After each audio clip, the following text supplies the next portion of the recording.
All right, ladies and gentlemen, brings me a great deal of pleasure to welcome somebody back to the Spellbreakers podcast, the one, the only, legendary author, Bruce MacDonald. Bruce, welcome. Thanks for joining us again. How you doing today? I'm very well, Donnie. Thank you very much, and thank you for having me. And it's very timely, very, very, very timely. Given the stuff I've put a lot of concentration into in the last 4 years, and The Light of Darkness: A Warrior's Tale for Our Time, and the other book, The Devil in Us: A Memoir of You and Me, because I explain a lot of things in those books that are really starting to become publicly visible now. And then we'll start there and I'll let you go with your questions. Yeah, as somebody who dove really deep into your work, I read all three of your latest books in rapid fire succession. Yeah, it does feel almost prophetic in some ways, and incredibly timely today. Excuse me. Yeah. You were very, I would say, early, and a lot of times people conflate earliness with incorrectness. But no, I think your Yeah. books are now standing the test of time, and I think having you back it feels like it's written in the stars. Because we really Yeah. want to make sense of what's going on here, Bruce. I think there is a lot of fear in the air, a lot of strange energy. We have so much going on. It does feel like every day we're living in almost another page of Revelations or something, and this is just Yeah. our reality, right? So, so yeah. I mean, Yeah.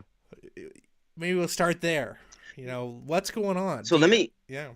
let me begin with just a general disclaimer. I'm maybe going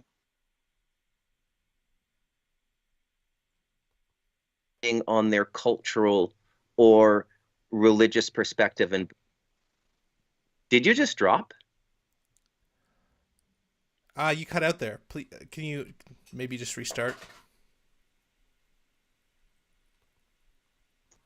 I have no idea what's going on here. This is really bizarre.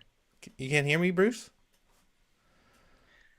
Yeah, I've got a poor connection signal here. I don't know why, but I do. Um,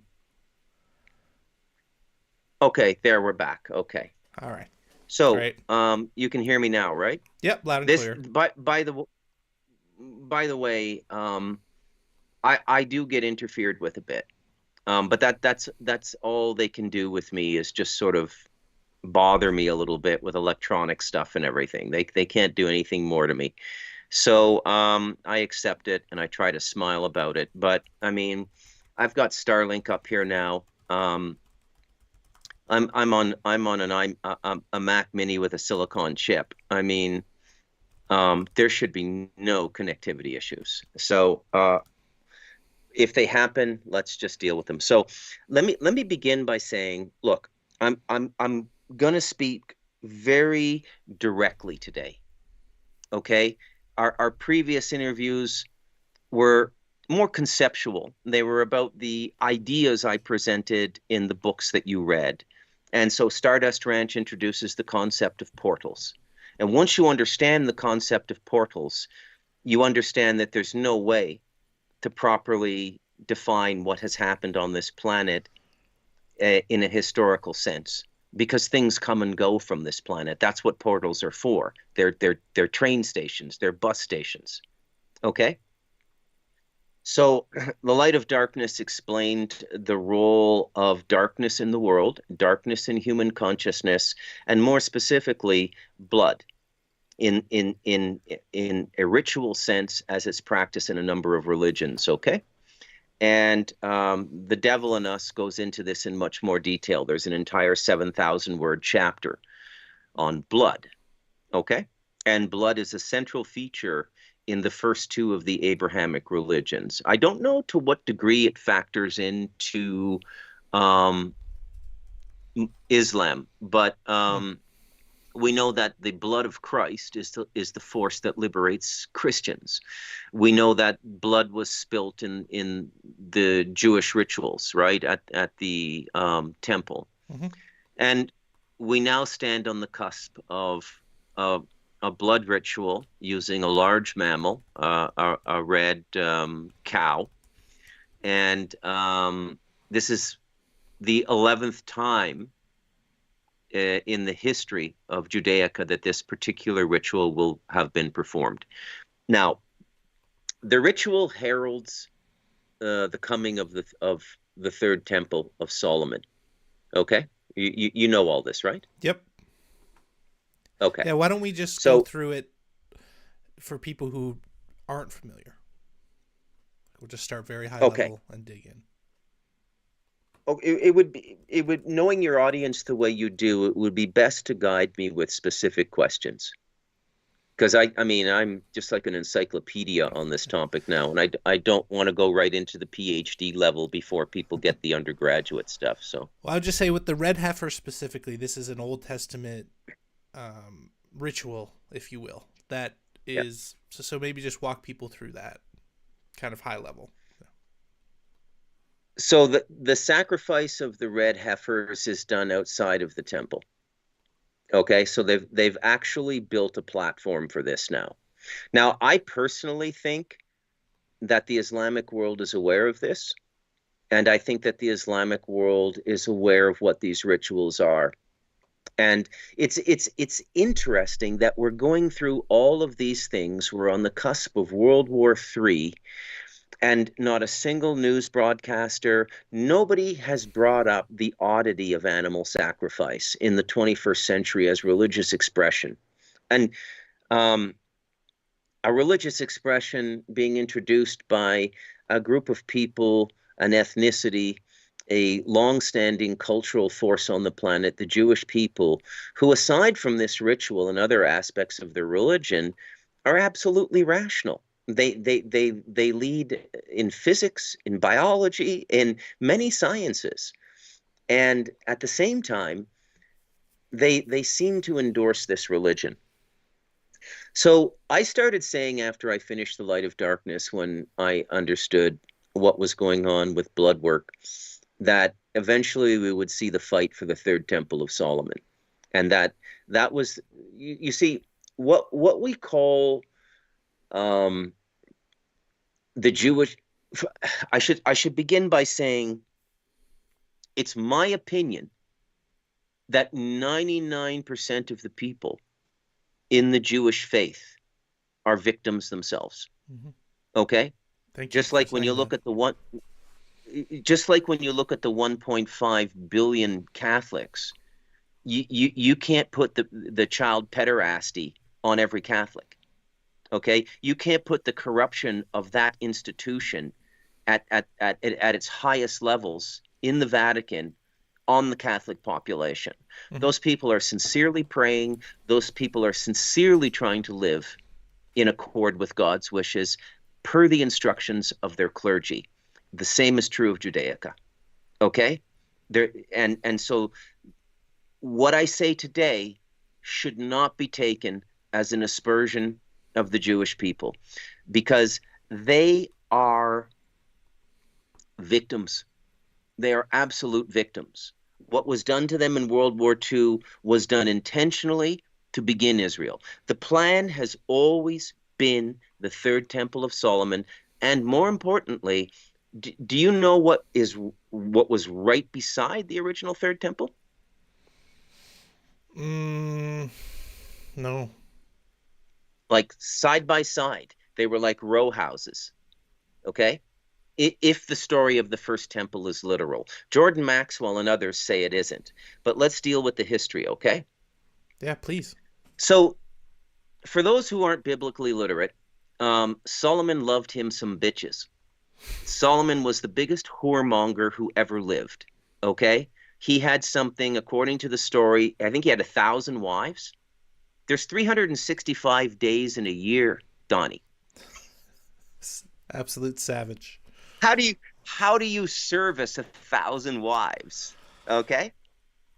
That's next now level. The story goes that yeah, the story goes that Solomon um, got women from very many surrounding tribes. So when it comes to sexual preference, Solomon was multicultural. He loved him some bitches. Okay. And many of these women came from the neighboring tribes that, according to the Bible, were involved in some of these dark practices, right, in Babylon. Um, I personally don't buy that. I think the Bible is the story of I think it's them, and I don't think it's the past. I think it's always been going on, and what we're seeing now is the full expression of Babylon. So one of these women came from the tribe that worshipped Moloch. Okay. Mhm. Now, I don't think it would have been called Moloch because that's how what the Hebrews call it, but a neighboring tribe worshiped Moloch. Solomon married a woman from this tribe, and she convinced him to build an altar to Moloch right beside the Temple of Solomon. And this was called, what's it called? Topethi, I think, was where they did the child sacrifices. So you've got the Temple of Solomon and the animal sacrifices, and right beside it, you've got the Temple of Moloch and the human child sacrifices. Wow. Now stop and think about that for a second. Okay? So Yeah. the force behind the migration of the Jews back to Israel, in my opinion, and these are my opinions, but I think I'm right. But I'm not going to argue as though what I'm saying is absolute, okay? Your listeners can go and do their own due diligence. And you should always do your own due diligence. Don't believe everything that some dude on the internet said, okay? Um, so I think that this is, and by the way, it's not just this whole temple thing and the ritual culture, the blood ritual culture. It is way bigger than just Jews now. Okay, so it's spread out through the secret societies. So if you go to these parties now, like the one, and apparently it's at the highest levels of banking. This is the testimony of Ronald Bernard, the Dutch banker. We we hear these stories everywhere, but nobody is connecting the dots and putting everything together. Okay, Yeah. so I call the Jewish people victims because I think they were put through what they were put through in World War II by their own people, by another class of Jews who worked with the Nazis. Okay? And I think the whole thing has been to get these people into that area. Okay? And it's never been so the original story was so you know how the Balfour Declaration came about. The Balfour Declaration came about because German Jews helped the British and the Allies win World War I because they were going to lose. And then the German Jews, with their connection to the Jewish community in the United States, were able to get America to join World War I, Mhm. and the Nazis got finished. And then the Nazis were forced to sign the Versailles Treaty, which has to be, I mean, it was a genocidal treaty. Mhm. It was the intent of the treaty was to destroy the German people. Okay, and I think there's a tremendous animosity between the Jews and the Germans. And again, we see the Germans. You know, who is who is the major casualty of the Ukrainian conflict aside from the dead Ukrainians and the dead Russians? It's the Germans Mhm. because their industrial capacity was dependent on Nord Stream 2. Okay, so again, we see the Germans, the Germans, the Germans, the Germans. So we're seeing a form of ethnic warfare in the world right now. It's already begun. Okay, so the blood culture was taught to Europeans mainly by the Jews. Okay, so this is how it got into the higher ranks of Freemasonry and numerous other secret societies. Okay, so now blood culture is multicultural, but it's pretty much at the top levels. It's run by the Jews because this is ritual culture, this is ceremonial magic, and the formulas in this work they have to be precise. I mean, the consequences can be quite severe if you get one of these rituals wrong, you know. So um, and it has always been about the third temple. Okay. So we now see the move for the third temple. Okay, just yesterday, the IDF threw tear gas into a group of tens of thousands of Palestinians at the Al-Aqsa Mosque. So the Al-Aqsa Mosque, according to the treaty, is the property of the Muslim world. Jews aren't even allowed to go to that site now and to pray because, you know, Yep. and so this is the way, and they don't like that. They want the temple, and it's always been about the temple. Okay, Yeah. maybe not for the average Jewish person living in Tel Aviv or living in Jerusalem who would be just like me and you, Donnie. Watch movies, play video games, make their money, raise their kids. Yeah. They're just normal people who had the karmic circumstance of being born into this culture and finishing out the soul contracts and the story of that culture. So it's my belief that you cannot tell the world. Okay, so simultaneously we have Jewish apologists in America, like Ben Shapiro, like Rabbi Shmuley, like Rabbi Barclay, and like all the other big Jewish voices. And I think every single secretary of every department in the United States, all the secretaries are Jewish now. Secretary of State, Secretary of Treasury, they're all Jewish. Okay? So they want the temple and they've always wanted the temple. Now, what is the temple? Okay? And why is it that a people who are, for the most part, profoundly rational, capable of excelling at high levels in calculus, physics, and science, why is this culture, why is nobody like Eric or Brett Weinstein standing up and saying, look, this blood stuff is nonsense. You know, Israel for us represents a safe haven for Jewish people. But this is the Jewish tendency, okay? They're always pushing. So they got Israel. Now they want the temple, okay? So publicly they're saying to people, look, we just want to be safe. The Muslims want to destroy us.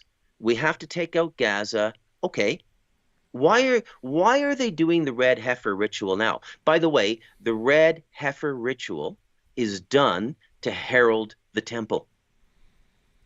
So if the Al-Aqsa Mosque is there, why in the midst of a war with the Palestinians and their Arab supporters would Israeli rabbis and Israeli politicians and the Mossad be pushing for the Al-Aqsa Mosque in the middle of the? Would that not be the olive branch that you offer to your enemies? Look, we're not going to destroy the Al-Aqsa Mosque. Now, the Al-Aqsa Mosque is the third holiest site in Islam. Okay, now I don't know what the second is. The first is Mecca. Okay, now, so destroying that mosque is literally World War III. It is World War III. Okay. So the heifers are a blood ritual. What is blood? Blood, as we discussed in our previous interviews, Donnie, blood is multidimensional currency. It's two-dimensional currency. It's a coin you use to trade with the astral plane. And the astral plane has all kinds of forces in it that will do your bidding if you feed them. As I explained in my last interview with you, it's like feeding a dog. If you get yourself a German Shepherd or an American Staffordshire Terrier or a Rottweiler and you feed that dog, it's going to protect your house. Now, if you feed these things on the other side, they're going to do things for you. This is the principle of magic. This is how Palo Mayombe works. This is how Santeria works, and this is how voodoo works. Okay? Yeah, just to add to that, I really see magic like it's a technology, and it is blood ritual magic, right? And basically, most of their control systems that they use, even the media, right? This is a form of magic. This is a form of, it is all magic, and it's a form of technology. Yeah. Look, I find it very interesting the way everything has worked. Okay, so the 20th century I mean, if you go back to the first chapter of the middle part of The Devil in Us, and there's there's no thesis here. If you don't remember the book that well, there's a lot in my books. Mhm. You're not going to get everything reading them once. You're going to have to read them 3 or 4 times to let everything sink in because they're so dense with information. But the first chapter, there are 3 sections to The Devil in Us. The first one is The Devil in Me, and I talk about my upbringing in a cursed family. The middle section, which is the biggest, is The Devil in Us. And the third section is God and Me and You. Okay? And so in the first chapter of the second section, The Devil in Us, it's called Our Last Free Breath. And it's about how the scientific advancements of the 20th century created a consciousness in the West which threw away what it thought were superstitions from its past. Okay? So you try to explain to somebody in the 21st century that magic is as real and operative as turning the key in a car and the car starting. Mhm. It doesn't mean that if magic is directed at you, it's always going to work.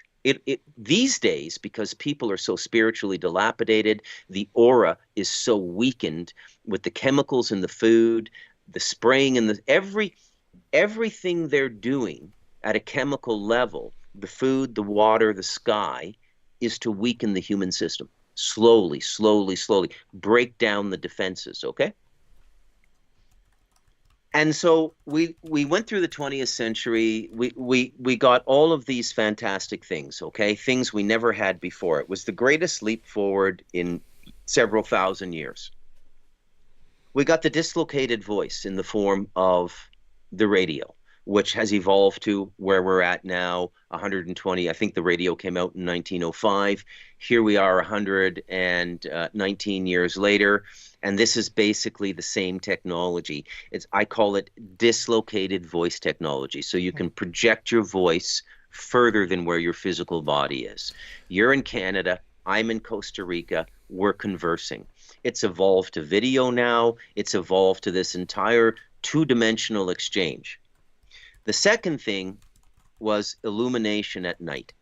Okay, so the electrification of cities, and this was done by adopting Edison's AC/DC system. And the third thing is rapid transport. Okay, so we finally were able to travel faster than horse or bicycle. Now, trains existed, but what the automobile did was it liberated people completely, okay? So just like the entities on the other side are bought off with blood, the human race is sort of bought off the technology. Nobody wanted to think about religion anymore by about the 1970s. Nobody wanted to think about spirituality. Mm-hmm. And we've lost all of this ancestral knowledge we had about what these things were. There was a time in our cultural histories where everybody knew these things. Certainly in my cultural history, which is Celtic, they very much understood through the Druidic system and through the Tuatha De Danann and all of the magical systems and the Irish gods, the Tuatha De Danann. They certainly knew what blood ritual was. Okay? Mm-hmm. But now nobody's talking about this. Absolutely nobody is talking about this. I am just waiting for someone to look in a video exchange to look Ben Shapiro or one of these public-facing North American Jewish voices and say, can you explain to the Gentiles what the significance of the blood rituals in the temple are? Well, Okay. just on that point, there is this post on Twitter. I forget the lady's name, but she's from the Daily Wire, and she's just like, she's posing in front of the red heifers, and she's just like, oh, like almost like a, like a pop article, like, oh, 5 facts about the red heifer you might not know. One, it's not actually a sacrifice because we slaughter them first, then burn them. And then, Yeah. And like they're making it sound like this is normal behavior. It's like you're literally. Does anybody eat the meat? No. Okay, so the characteristic of a magical ritual is that the energy of the animal sacrificed is taken out of the normal circle of economy of consumption. That is the ritual. Because when I was going over this with Bob, I said, look, we raise chickens up here, right? We get chicks for about $1 a piece, and then for about maybe $100 worth of chick feed, you can raise 25 chicks to 2 kilogram chickens in about 7 weeks. Okay. And we used to do this a lot. I don't do it so much. I went back to being a vegetarian up here, much to my wife's chagrin, because she has a diet like a wolf. But we used to raise and kill chickens here. And Bob is explaining all this stuff to me in the light of darkness 4 years ago, and I'm going, whoa, Bob, wait a second. So if my wife is pissed off with me and she kills 25 chickens in a day, which she often does in a kill cycle when our chickens mature, like, how does that affect me? He said, first thing he says is, the meat's consumed, right? He said, yeah. I said, yeah. He said, the whole point, the point of the ritual is to kill the animal in vain. Okay? To kill the animal in vain. Intent, putting it ill intent, yeah. Yes. Yes. So we are basically witnessing a giant black magic ritual. Okay? Yeah. And it's always black magic. You cannot convert blood sacrificed. I mean, so, okay, some of the Santeria and Palomayombe and voodoo people you talk to, and I've talked to dozens of these people since The Light of Darkness came out. I mean, they reach out to me, right? And how did you know this? Well, I read the initiatic document for Palomayombe, which is prohibited unless you initiate, but nonetheless, I did.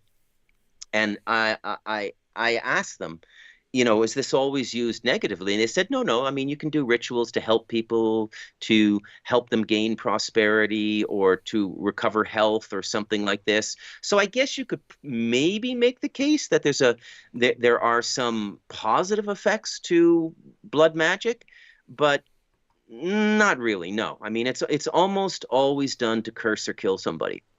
Okay. And Yom Kippur, we should touch on that.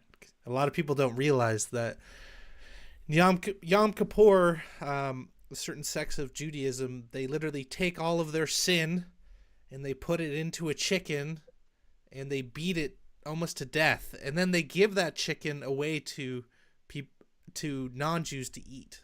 And this is in PETA and all these groups in New York were trying to stop the Orthodox Jews from doing this because they were beating chickens in the street. I saw that. Yeah. I saw that video, actually. I saw that, yeah. So let's just discuss that for a second. It's 2024. We're on the verge of going into space. We're at these technological heights, and we're dealing with a group of people who believe they can atone for their sins by killing an animal. Okay? It's the most ridiculous fucking thing you're ever going to hear in your life. And we're supposed to sit back and take this because we don't want to infringe upon their religious rights. Okay? Nonsense. Okay. So, the temple, interestingly, always gets destroyed very, very quickly. Okay? So, hang on a sec. When was the second temple of Solomon built? 515 BC. So they had that one for about 500 years, okay? And then it was destroyed in AD 70, okay? And then the one before that was supposed to be, I think 400 years before that is when Solomon was, which would have been about 900 BC. So they keep returning to building this temple. Now, why do they build the temple? Well, they build the temple because it's a magical structure.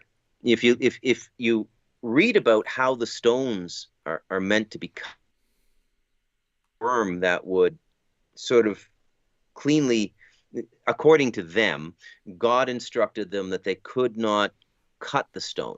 It could not be chiseled. They had to get this worm that would sort of chew through the stones and make the blocks. According to rabbinical interpretation in the 21st century, lasers will suffice. So the stone, it'll be much easier to build the temple this time, okay? I heard they have it already, prefab already built, okay? Yeah, likely. And yeah, absolutely. So I know what magic can do what blood magic can do when practiced by a competent Tata in Palo Mayombe. Okay, this is one guy, one little altar in his backyard, and usually it has to be a closed, windowless room. Okay, and that's exactly what the inner chamber of the Temple of Solomon is. Okay, Hmm. the Holy of Holies, they call it. So you can do Palo Mayombe claims that they can take a person of modest origins, elevate them to the world stage, and keep them in that position for their entire lifetime with their magical practices. Okay? That's one tata and a few chickens. Okay? Now, here's another question, and I want you to answer this one. If you were going to do the red heifer ritual, why would you advertise it? Why would you not just, it's a private Jewish thing. I mean, these people are notoriously tight-lipped about their religious rituals and their religious practices. Every other religion in the world, in some way, shape, or form, proselytizes, meaning it goes out and it seeks people who may be interested in baptizing or initiating into the path if it's Buddhism or something like that, okay? Judaism is the only religion in the world that does not proselytize. Well, Voodoo doesn't either. You have to find it. Palo Mayombe does. The dark ones don't. They basically wait for the people to come and find them. So if you're dealing with a secret and private religious culture, which is not generally shared with the world, why would you advertise the ritual of the red heifers? I'll let you take a crack at that. Yeah, it's a phenomenal question actually, and it gets into the nature of spelling and ritual. In that, when you have Yeah, more people's minds focused on a particular event or point in time space, you actually enhance the power of the ritual.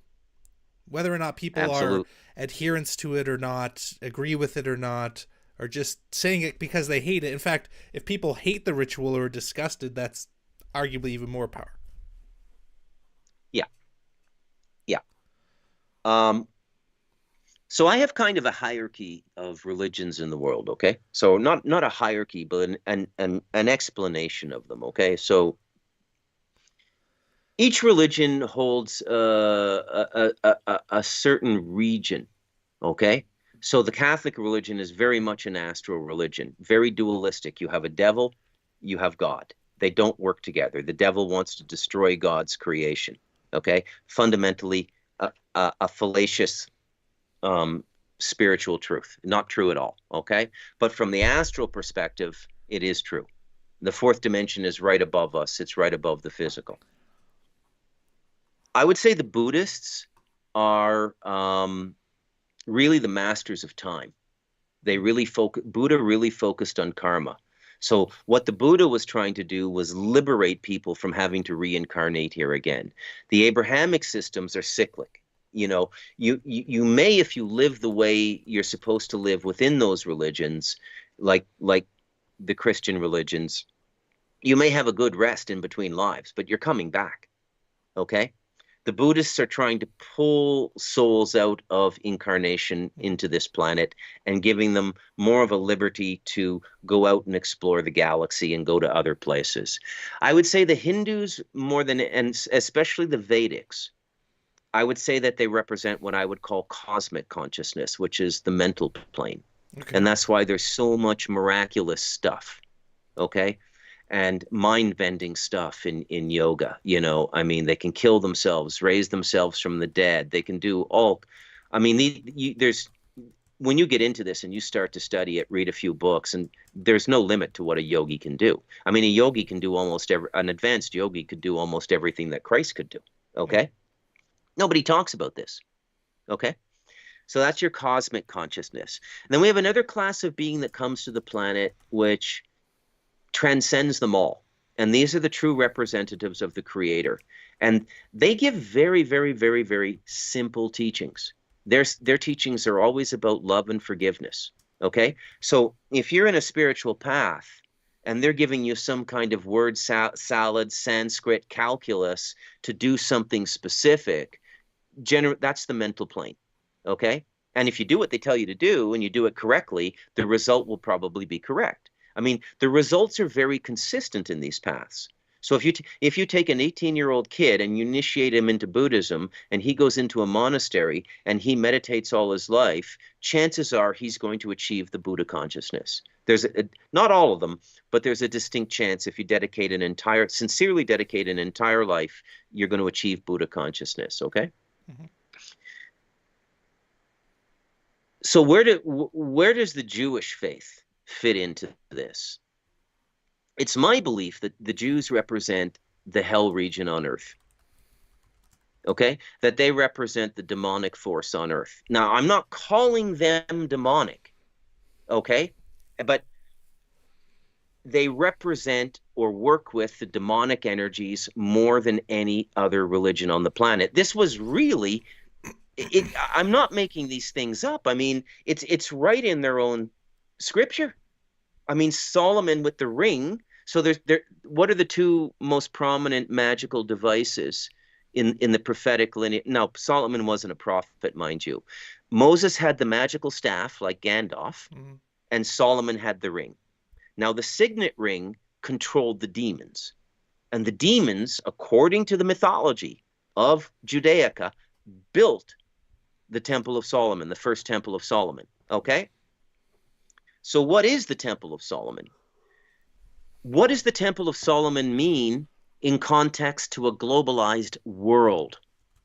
What does the Temple of Solomon mean in context to them becoming the dominant religion in the world?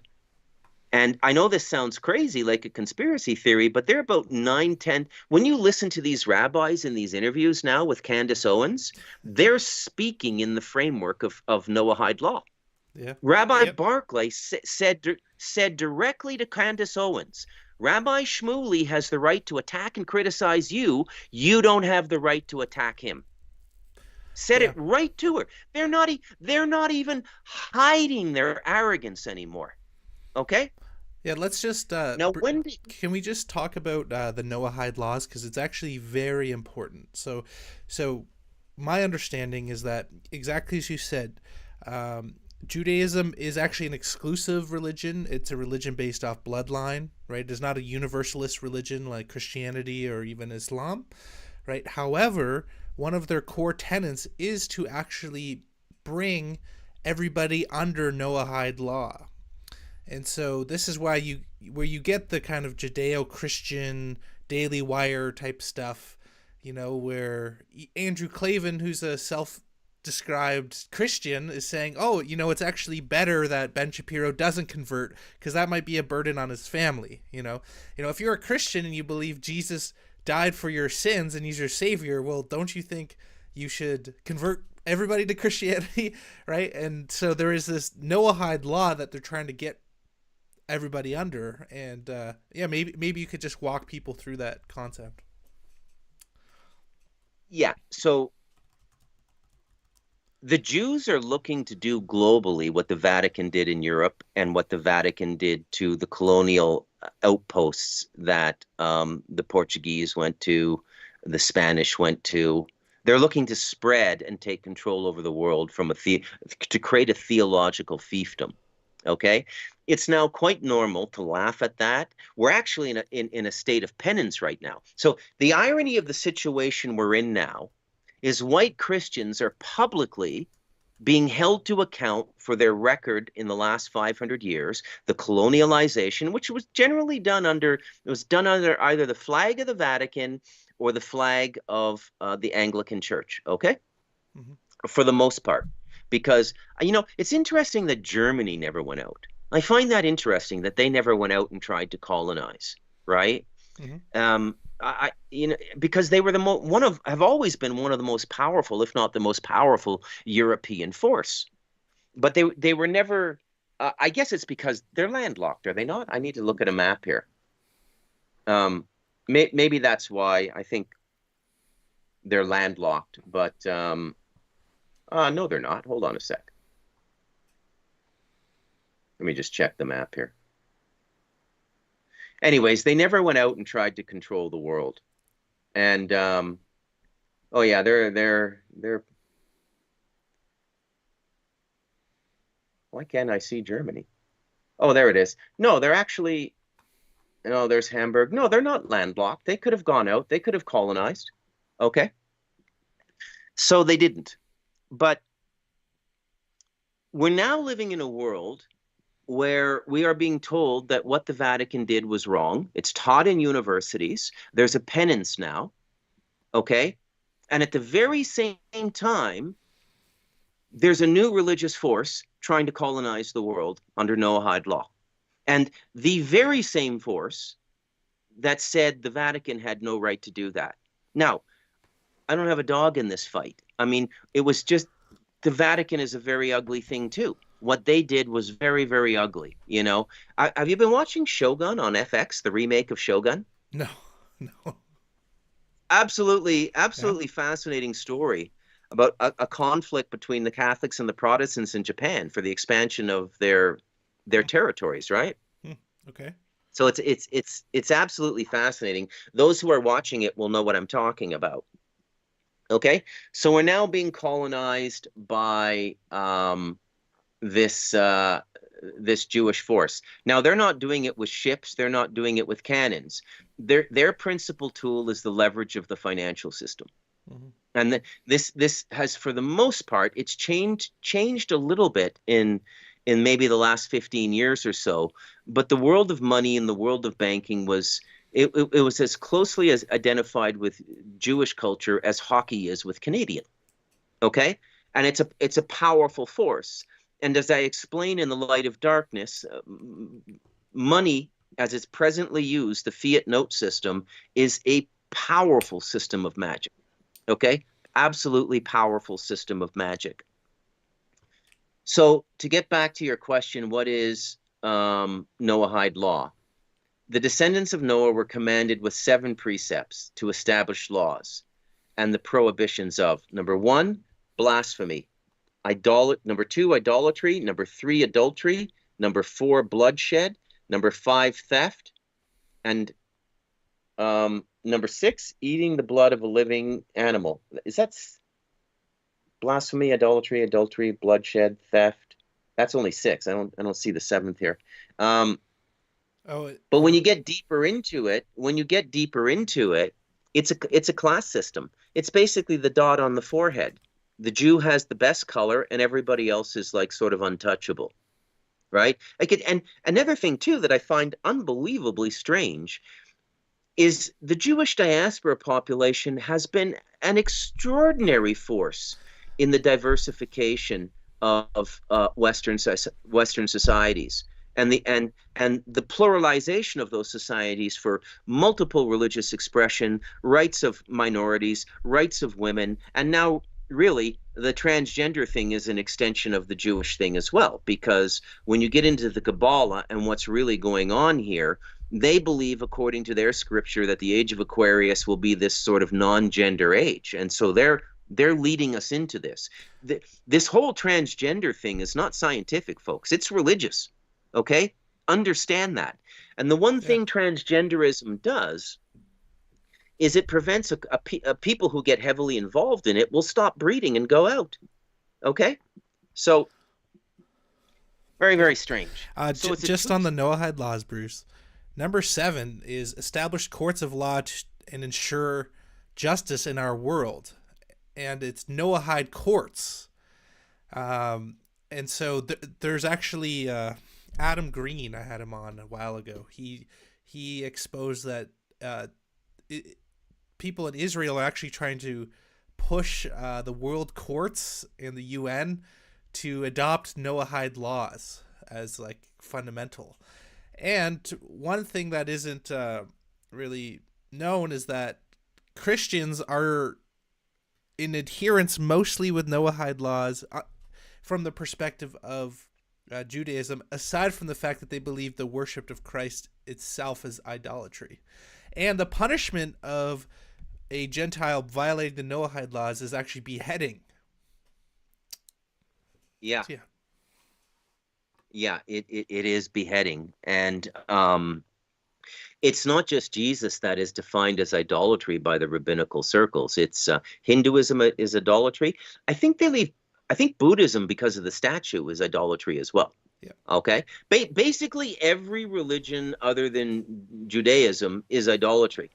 So if they get to the point where they have Noahide law and you don't obey them, they're just going to kill you. And when you look at the amount of depopulation that's going on in the world now, it seems like very much an expression of Noahide law. Now, the question you have to ask yourself, Donnie, is, and I ask myself this all the time, and I don't have an answer. How could a people have acquired this power? What is the power that these people have so that British prime ministers fall in line, Canadian well, Trudeau is sort of falling in line. Did you see the news out of Argentina? So we watched this radical, loudmouth populist in Argentina run for the presidency and win, Milei. Okay? He was born a Catholic, and he's in the process of converting to Chabad Judaism, which, in my opinion, is the most batshit crazy sect of the whole thing. Okay? So when every other religion in the world, like Hinduism, Christianity, everybody talks about a great spiritual figure coming, they talk about light and love and redemption. Again, another instance of the Jews doing a 180.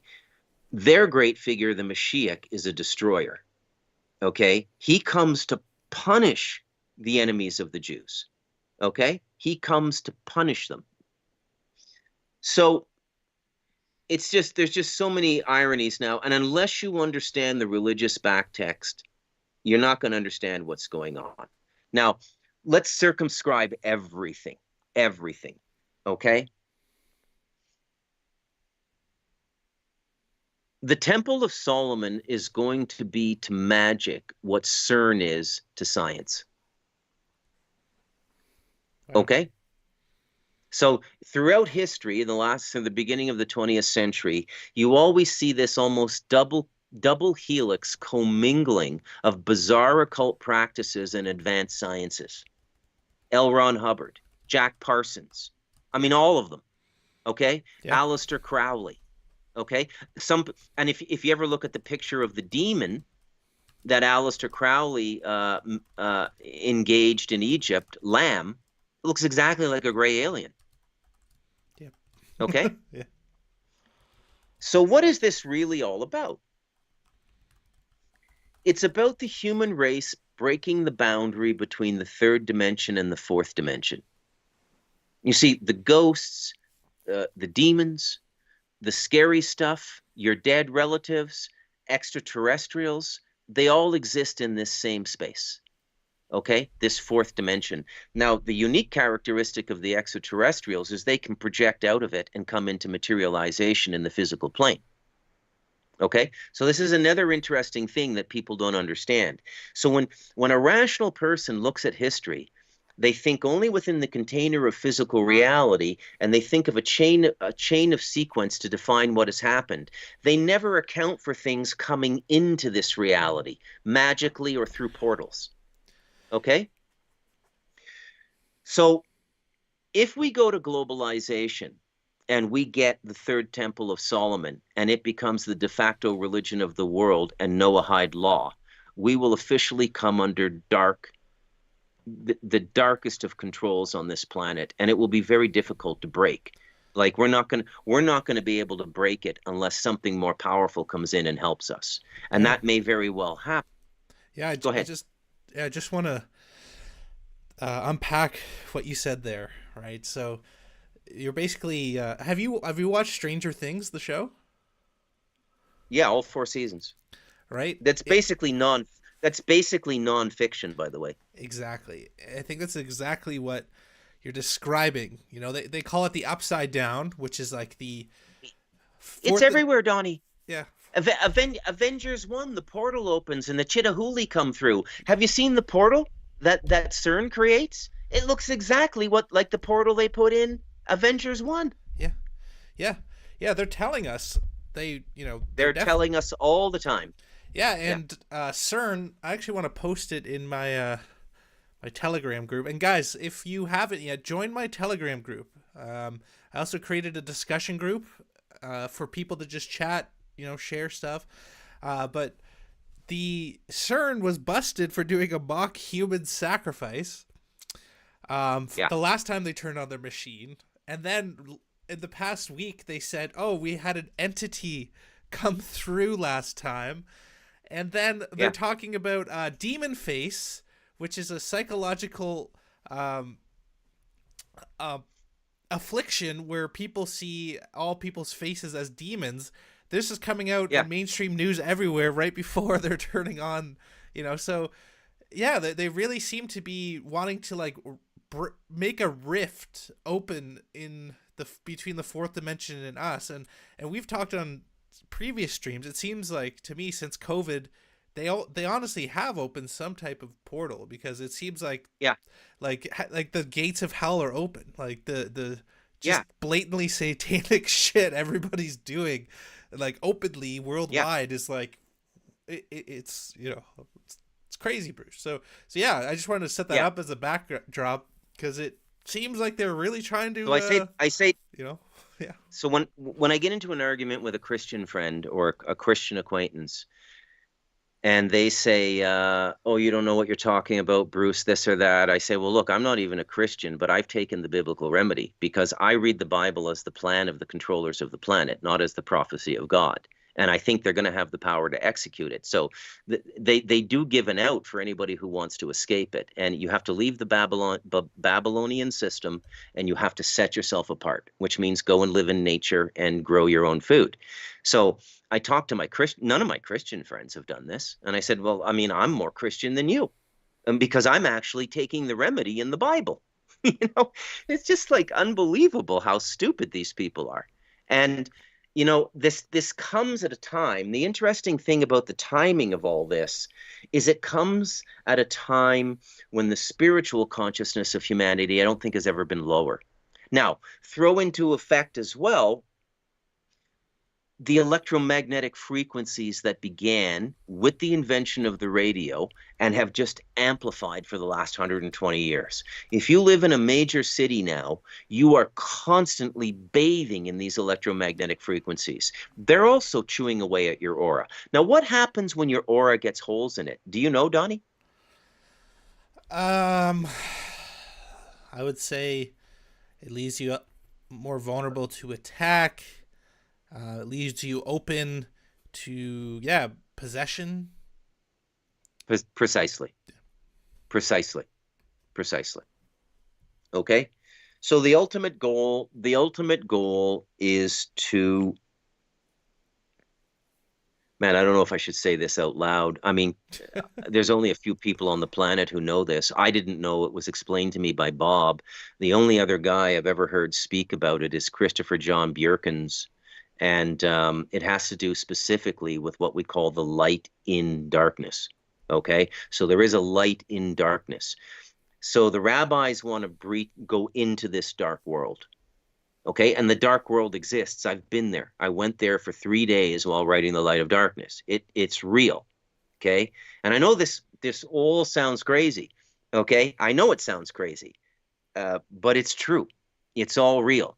And if you don't start to understand what's going on around you, you're in for a world of misery now.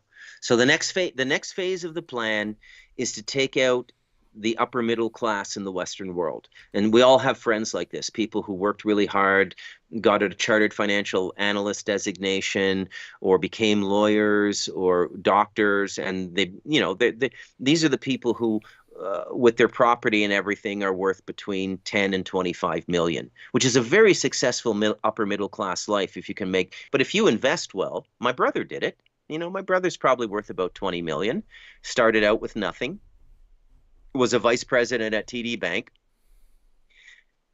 You want to hear something interesting? Yeah. So I got to know a lot of the vice presidents at the TD Bank a number of years, more than a decade and a half ago. Not a single one of them bought their homes with less than a 60, 70% down payment. And when you ask them, they just look at you and you go, only a fool borrows that much money at interest. So they'll sell the business to other people and make their living off it, but are stupid. It's like the CEO of Monsanto not feeding that food to his own children, right? So the bankers themselves know. My brother waited till he had about a 60% down payment on his home before he bought a home. And he and his wife lived in this crappy little one-bedroom apartment, even when he was making over $200,000 a year. Okay? Because they understand money, because Yeah. they work in money. You know this too. You come from a financial background as well, don't you? Yeah, and I've never been in debt, and I never. Yeah, I have the same I've mindset. ne Yeah.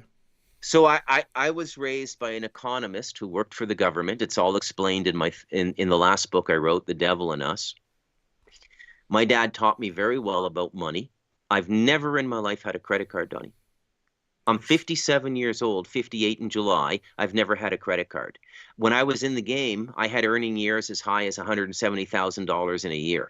My best years were when the market was competing for IT resources and development resources, and they were split between Y2K and new development. That was the heyday for people in that sector, right? Mhm. Because it was just incredible. You could get into bidding wars. It's crazy. People were bidding on you. It was like going to the NHL draft.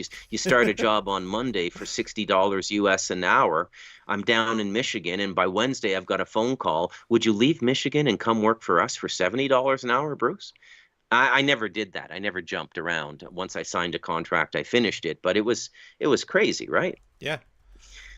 So circling back, this is what I think the third temple is. It will be a horrible thing if these people get what they want. Now, according to their prophecy, they get it. Okay. Now, this is why I warn anybody in the Abrahamic systems to be cautious. Okay. I always give the same warning, Donnie. I give it to my Muslim friends and I give it to my Christian friends. I point out to them that they're in a system of spiritual teaching that has a lineage of 28 teachers that are called prophets. Okay. I guess 26 if you're Jewish. Okay. But the canon of wisdom in this and this happens quite often, by the way. In the Sikh system, there were 10 masters in a row over a few hundred years to lay down the teaching, okay, for the Sikhs. And it's a fascinating religion. Taoism gets four major teachers, okay? Lao Tzu, Lietzu, Hua Tzu, and Hu Tzu, the four pillars of Taoism, okay? So this idea of a religious system being seeded into a culture over a line of teachers is very common, Hmm. okay? Hmm. Jews have it too, and the Abrahamics have it too, and they have about 28 major prophets. Now, if you're a Christian, you're only engaging one of them. Okay, if you're a Muslim, you sort of gather up all the prophetic traditions, because if you're a Muslim and a serious Muslim, about 90% of your time is going to be studying the work of Muhammad, but you will be much more aware of who Abraham, Jacob, Isaac, and all Isaiah and all of these people are, much more than the average Christian. Now, evangelicism is beginning to bring in the other prophets now, but basically what they're becoming is de facto Jews. Okay. So I believe, this is just my opinion, and I don't want to get shot for saying this. Okay. Yeah. And it's not because I was born in a Catholic family. Okay. It's based on my own study of the system. The only person worth listening to in that entire system is Christ. Matthew, Mark, Luke, and John. That's it. That lines up with the yogis. That lines up with what I call universal spirituality. Okay? So this Yeah. is where we're at, Don. We're at the cusp of hell's doors being opened. You're gonna unbelievable amount of people are gonna die in the next. It's starting now. Okay, even the people dying from the medical regimen we've been under since 2020. those numbers are just going to increase and increase and increase, because the longer that stuff is in your system, the more damage it does and the more compromise it does to the immune system. So we're being killed. Oh, dude, no, Okay? we're gonna get We're being, so banned on the stream. Just thinking back all the I didn't, stuff I we've was been saying. very careful. I No, no, was you're very fine. You're careful. fine. There's no issues. I'm just. No, it's great. Sorry. Go, no, please continue. I don't want you to stop at all. I was just kind of laughing. we just All We've right. said So everything that you get flagged for. So I don't care. Keep going. yeah, so well, I didn't say any specific. It's all algorithms and bots, Donnie. They're looking for specific words. They're not going to pick this out. I know. Oh, you're Okay. good. You're good. I'm for real. I'm just kind of Anyways, laughing. I'm my just thinking of all the stuff we've my been my talking about. Yeah. my my point is, anybody who has not grasped yet that we are in an intentional depopulation event is just not paying attention, or they're lying because they like their life. They like their, $2.6 million a year, like Anderson Cooper was getting at CNN or something like this. They're lying for their own benefit. And this is another aspect of the time we live in. People are so venal. I mean, people will sell their souls now for a nickel, or just for the continuity of a mediocre life, which is like $80,000 a year and a pension, Yeah. right? And benefits. How many people have the balls to just go off in the middle of nowhere, build a house, and say, okay, I'm responsible for my health. I'm responsible. Now, if I needed an operation, I would get it done here in Costa Rica, pay out of pocket, right? Not a big deal. But generally, you're responsible for your health. Yeah. Okay. For sure. So a human being should be taking as complete responsibility for their life. You want to know, folks, what the best way to take care of your health is? Fast at least 4 times a year and make each fast a minimum of 3 days. And it would be better if you went to 11 days. No solid food for 11 days. Now, as my son pointed out when he was here, he says, Dad, who can do that other than you? I mean, you control your time, you work from home. What about the people who have to go through the stress of getting on a sub? I don't know. I don't have an answer for you. I think this is why the Bible says when you see these signs, you're in the end times, get out of the Babylonian system, because the Babylonian system and its rigors prevent you from living a spiritual life, prevent you from healing yourself, prevent you from doing all the things you need to do. Oh, for sure. I just want to dive back into the Depop discussion, because I'm kind of torn on this. So, yeah, I guess I'll be somewhat careful, as you have been as well. But it's clear that excess mortality has been happening, and it's clear that Yeah. certain people who got a certain intervention. Have you seen the latest statistics? Well, I'm looking at. Have you seen the latest statistics? Like, I'm watching the Ed So Dowd you need, stuff, and I'm watching these other guys. They're kind of saying 20-30% excess in the G20, right? Is that kind of where you're seeing yeah. you're seeing? 20-30% excess Well, mortality? the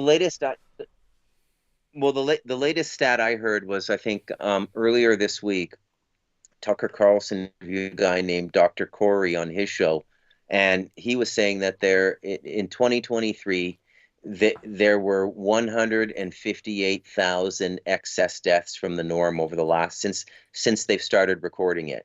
Yeah. And he said this is on top of everything else they've accounted for.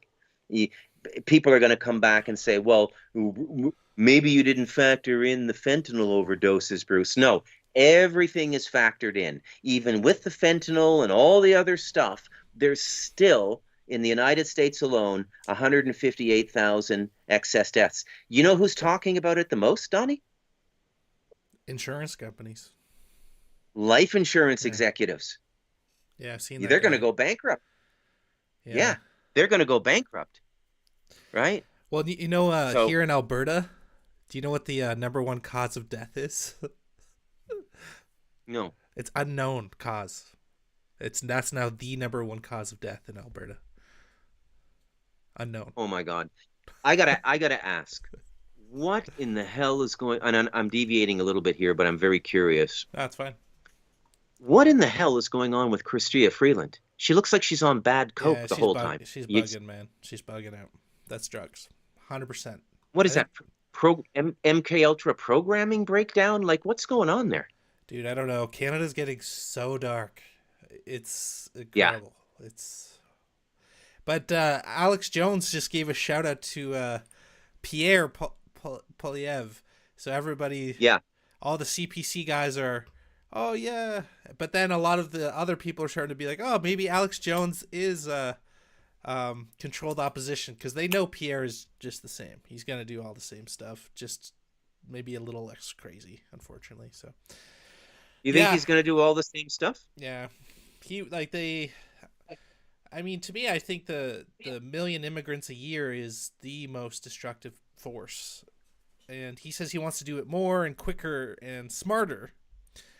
And all the stuff Trudeau's done, even axing the tax, he just wants to kind of put it on producers. Yeah, basically, I think he might roll back 20% of the damage and then keep the program going just slower. That's my opinion. But he'll just. I think the changes will be cosmetic, and if he gets back into office in the next election, he'll be even worse. I do, I do favor Pierre over Justin.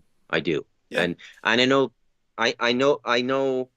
Look, I it seems to me, Donnie, that there's only really two routes in the world right now when you look at politics globally. So let's take the example I didn't finish before, but I started to talk about this guy Milei in Argentina. yeah, So you hear these speeches. He wants to do in these nutty socialists that have destroyed Argentina. Okay, used to be a wonderful economy. I think it had the most robust economy in Latin America, and absolutely got destroyed by these socialist slash communist people who got into the government there. I'm watching Milei in the ramp up to the election. I'm going, I love this guy. I love this guy. Then I find out he's converting to Chabad. And last week I see on X that Argentina has ordered $897 million worth of sex transition drugs. So there's nobody. It The solution to the problems in the world now, folks, are set yourself apart. Nobody's going to save you. You have to save yourself. Nobody's going to save you. It's not going to be Pierre. It's not going to be Trump. It's not going to be anybody but you. Okay? Because what's going on now is unstoppable. Because the forces that want it to happen control all of the major institutions in the first world: medicine, education, and finance. You can't escape it. No leader can change it. Okay? The only thing you can do is set yourself apart, like Donnie did in rural Alberta and like I did in the rainforest in Costa Rica. And you got to have as much of your own food as you can have. And then you're going to look, here's the good news. If you survive the next 10 years or so, it's going to be a nice life. I mean, you're going to be able to buy with the Depop, you're going to be able to find like a 2-year-old Toyota Tercel for $200. You're going to be able to buy like a 2020 in 2027. You're going to be able to buy a 2025 Toyota Camry secondhand for like $400, because there's all the production in the world now is geared to 8 billion people. Or let's say if you take just the first world, so let's say 37 million in Canada, 330 in the United States. Let's say 360 million there, 700 million in Europe. Let's say 1 billion people. Okay, so when you look at the production on, Apple computers, automobiles, they're producing for 1 billion people. Okay, that's going to be about half in about probably 5 years. So what happens to all the excess production, right? Well, it's good if you make it through. It's it's going to be like that show where they open up the storage container and there's all this stuff, and it's just you get whatever you want. And I'm not saying this to to be grimly jocular or morbid in my humor, but I am trying to make a little light of the situation. well, I am not afraid of death. no, I Okay, appreciate that. Yeah, please go ahead. I believe our lives are written. There's nothing to fear in death. There's no judgment on the other side. Your number one spiritual responsibility is to learn to give and receive love unconditionally. That is the spiritual goal of any human being, is to not block love. Okay? That's it. So if you make it through this, it's gonna be a very interesting time on the other side. But a lot of people are not going to make it through this, and Yeah. we're just beginning to see how crazy things are going to get, right? Yeah, it's just, I'm still, I used to be a lot more concerned. Now it's like, I don't know, man. I think they're just going to keep this thing going, and it's just going to be slow decline constantly. And they always build us up to be afraid that it's right around the corner. But I don't know. Like, I see people getting, they're on the sixth, intervention, and they're doing just fine. They're like hiking mountains, and I'm just trying to tell them, like, stop doing that. Like, no, bad, stop. And they're totally fine. And I've seen several people get bad stuff, and we have a few people that I think are probably died from it. But I don't know. It's like all the stuff they do, what they're spraying, like all our food is toxic, all the, testosterone dropping 1 point a year, but yet humans are still hanging on. So I feel like maybe I'm naive. Maybe it finally is the train over the cliff, as they say. But I feel like it's just going to be the perpetual slow decline, so that there isn't like a mass panic, but So I'll give who you knows? I'll, Yeah. I'll give you my take on what's going to happen. We don't beat them; they beat themselves. They're going to when you're forces like this generally self-consume or self-immolate, forces this dark. So when you openly attack them, you're actually giving them energy. So when you go when and realize this as you get into debates online and you get into arguments with people, especially as it surrounds this topic of Israel and stuff like this, that the negative practitioners are the representatives of the hell energy on earth, which I would characterize as the Jewish religion. They feed off that energy. You're actually giving them energy, and that's why in that culture they always try to drag you into conflict. Okay? But you've got to do your best to avoid it, because you're just giving them energy. And there's no getting through to these people. You're not going to get through to Ben Shapiro. You're not going to get through to Rabbi Shmuley. You're not going to get through, who, by the way, has 9 kids, while probably advocating for the depopulation of Gentiles. He himself has 9 kids, right? Yeah, but man, it's so like there is this mass awakening to the kind of badness of Judaism, and I'm kind of concerned because, as you said, I The believe, rabbis. yeah, The rabbis, not Jews themselves. Remember, exactly. Like, they're that's what just people like exactly. you and me.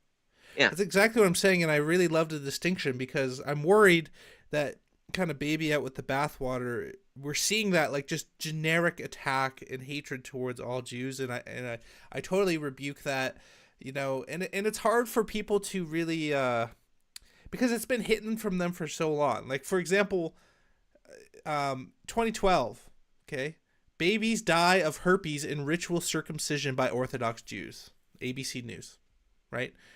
Yeah. Here's another one. Do you want Richard to Dawkins. explain to people how they Y- get the herpes, John? yes, I mean, without being too graphic, essentially they're doing a circumcision, and then they're using essentially their mouth. Yeah, the rabbi sucks a little bit of the blood. Yeah. So, and dozens of cases just in New York of this. Right? That to me is satanic, and that Yeah. needs to be called out. This is like crazy. And then here's another one. This is by Kitea Area. I had to take my dirty panties to a rabbi, and so has every Orthodox Jewish woman. In the Orthodox Judaism, women literally have to take their white panties to the rabbi to be inspected, and they track all these women's menstrual cycles. It's like it's so crazy, and Well, yeah, I've never heard that one. Can you explain that to me? yeah, basically the third pillar of Orthodox Judaism, family purity or niddah, is one very few people outside of this insular world are aware of. However, if broken, the laws accompanying it carry a far greater penalty in the world next to that. It's equivalent to breaking the Sabbath. So what are the laws? The laws are family purity, revolve around the color of a woman's vaginal discharge.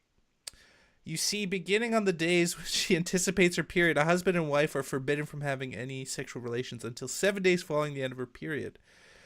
And basically, yeah, it keeps going here. I'll send you the article, but essentially, the rabbi has to like inspect her panties for sexual purity, and this is happening. Like think about how messed up that is. Like think about in Christianity. Imagine like having to take your wife's panties to the pastor to be like, "Is my wife pure?" Like Yeah. it feels satanic to me. You know. I don't know. I don't know what to make of that. You know, there's so many of these things that people are finding out, and so I'm worried that there's gonna, because part of the back to the red heifer is there is basically a, like in the end times everybody turns against Israel, right? And that's how they get, you know, that's part of the prophecy of the end times. So I'm worried that people are going to turn against everyday normal Jews, you know, when people start finding out this information. So it's good to talk about it openly and to distinguish, like, guys, this isn't all Jewish people. In the same way, it's not all Catholics. You know, in the same way, it's not all. Yeah. You know, but yeah, it's freaky stuff, man. Yeah. Yeah, I think they're breaking up a little bit, right? They're breaking the Jews are breaking up. I think, you know, they've always been a unified group because they've been a diaspora of people. First of all, let's sing their praises for a moment. Let's take a moment and reflect upon the unbelievable cultural tenacity to keep their traditions alive and to get synagogues built as a diaspora people since 70 AD. I mean, come on, man, give them their due. I mean, they're a remarkable people, man, like remarkable people. But now is the end. You know, so the end of the story in the Abrahamic scriptures is now, and it's for all of them, have a different version of it, but it's the end for all of them. It's the end for Judaica, it's the end for Christians, and it's the end for Muslims. Okay, so and you know, I mean, I cannot believe I live in a world where not one single major news commentator, you know, is pointing out that, look, why would you, the idea of doing the sacrifice now, the red heifers, you're basically tacitly saying, indirectly, you're saying to the Islamic world, we're going to build the temple. And you're doing this at a time where you're trying to rationalize mass murder to the rest of the world. Do you know that every hospital in Gaza has been destroyed? I think there were 28. There's none now. Wow. Do you know that the IDF executed doctors? Like, yeah, I mean, recently, right? The doctors didn't pick up guns and fight the IDF. I mean, that is absolutely sacrosanct in war. You do not kill medical practitioners. You do not bomb a Red Cross ambulance. That was sacrosanct. Do you know that's what Hemingway did in World War I? He drove a Red Cross ambulance. Okay, and that's why he saw so much carnage. So it's just mind-boggling, Donnie. And I can't believe anybody. What about all the religious people or spiritual people? I mean, where the fuck is Sadhguru on this? He undoubtedly knows what's going on. Why isn't he saying anything? Why isn't the Dalai Lama saying anything? Why isn't the Pope saying anything? Okay? What? Where is the spiritual leadership? You want the money in the basket in the pews of the church every Sunday, and you're doing nothing for these people. You're not even telling them what's going on. Now, here's the truth. At the top levels, the black magicians in the Vatican are like this with the black magicians in the Sanhedrin and the dark rabbinical circles. They're all one. And I think they have a corollary even in Mecca now. Okay? So you got all these people, about 3 billion people or 3.5 billion people involved in the Abrahamic systems. And really, they pretend to be fighting each other, but at the top level, they're all working together on an agenda they're not telling their adherents on. One is as bad as the other. let's not just pick on the Jews. The Vatican is just as bad. The Saudi Arabia and that Mecca crowd, just as bad. Okay? Just as bad. So now, leave the barn door open. Maybe I'm wrong. Maybe this ritual and maybe these blood offerings in the temple will close the doors to the negative regions where all the dark entities are coming from. Okay? I don't know. Maybe the rabbis do have the ability to put out this oil well fire. Maybe they do. Okay? But that's a 1% chance. 99% this is to their benefit, and it's to run the world and to kill anybody they don't like. I mean, Noahide law is a license to kill Gentiles. Okay? Because there isn't a religion in the world that cannot be defined as idolatry by Noahide law. Not one. Yeah. There are spiritual paths that will survive, but yeah. Yeah, and it's freaky, man. Yeah, I'm so gonna get banned on the street. But in the Talmud, I read recently, they talk about there's literally like laws for how, like, at what age you can have intercourse with a Gentile child, and it says like 9 years old or younger is not a No, sin. it's different for male or female, but it ends around 9 years old for and the buggering of the boys is endemic to Orthodox Judaism, and Jewish controlled media has been dragging the Catholic priests through the coals about this for like 4 decades now. I think Spotlight with Michael Keaton about, the trials in Boston for the priests and everything. I think it was nominated for Oscars. And meanwhile, in reality, on a per capita basis, this is probably 5 times more normal in Judaica than it is in Catholicism. And how do they keep that out of the press? How do I know it? Vice did a piece on it a number of years ago. It was up for 3 days, gone.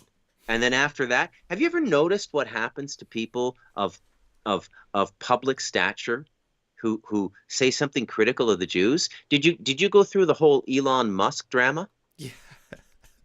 But man, what's so funny about that? Don Lemon spilled the beans. Don Lemon spilled the beans on the whole situation. Who would have thought? What did he say? Well, because Elon had to go to Auschwitz, right?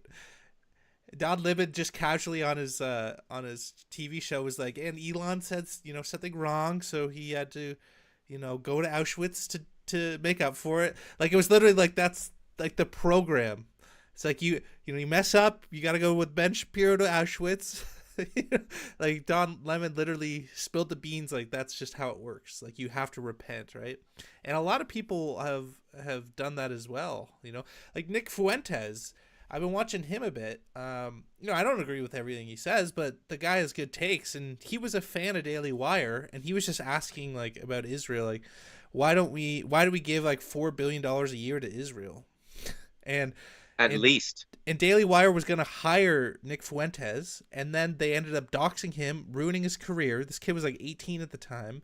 And then Fuentes got removed from all like bank accounts, all payment terminals, all platforms, and he's had to start from scratch, and he's been spreading his message for years. But now it's becoming mainstream that people are starting to wake up to this thing about Israeli. Well, Rabbi Barkley chastises Candace Owens in his 2-hour interview with her on her channel after the blowout with Rabbi Shmuley. If you don't know, is the butt plug rabbi, sells butt plugs with his daughter. Yeah. Right. And look, I'm not a prude. I believe in healthy sexuality, open sexual expression with your mate and everything. But by the way, any youngsters listening to you, Donnie, don't sleep around, folks. Okay. One of the principal ways energy, karma, and entities get moved from one person to another is in the act of sex. Yeah. Okay. Because when you orgasm, you open yourself up astrally, and what's in the other person is going to come into you. Okay. Yeah. So that's another thing. There's a lot of things about sex that people don't understand. There's a whole esoteric nature, multidimensional nature to sex. That's why people get addicted to it, because you get a little bump. You go to the astral plane for it. An orgasm is an astral experience. Okay, Yeah. So I just want so to jump in there very quick, Bruce, because I totally agree with what you're saying. I was in the hookup culture, totally messed me up. And this is something I think Christians are getting so right now, is just the rebuking, like, this concept of sin and stuff. If you live a more godly Christian type life, it only benefits you, man. And so I think the Christians, yeah, especially now, are getting it 100% correct in terms of, like, yeah, marriage, within the confines of marriage, turning away from pornography, turning away from drugs, turning away from all this wickedness. That's what I really and love that about Christians. un, un, unfortunately, kids, that includes marijuana. Okay. If you don't think the timing of the legalization of marijuana was not intentional, you're not paying attention. Okay. You're not paying attention. They want you high, they want you distracted because, you know, and everything that's going on in the world now is about that fucking blood temple. End of story. Okay. Everything else is a distraction. Candace Owens says, she says in a podcast, just her own, where she's speaking to the mic, speaking to her audience. After she left Daily Wire, she said, everybody knows you get on the Israel bandwagon or you get ruined. Okay? Rabbi Barclay comes on her show and calls that a Jewish trope. You're saying that Jews attack people and try and destroy them. He says it's a lie on her show. And like 2 days later, Rabbi Shmuley is talking about a lawsuit to bankrupt Candace Owens. There's something about that beautiful, innocent, and pure black woman. There's a line they crossed. These rabbis and the American, they don't realize the tripwire that Candace Owens was. Yeah. She's not Ku Klux Klan.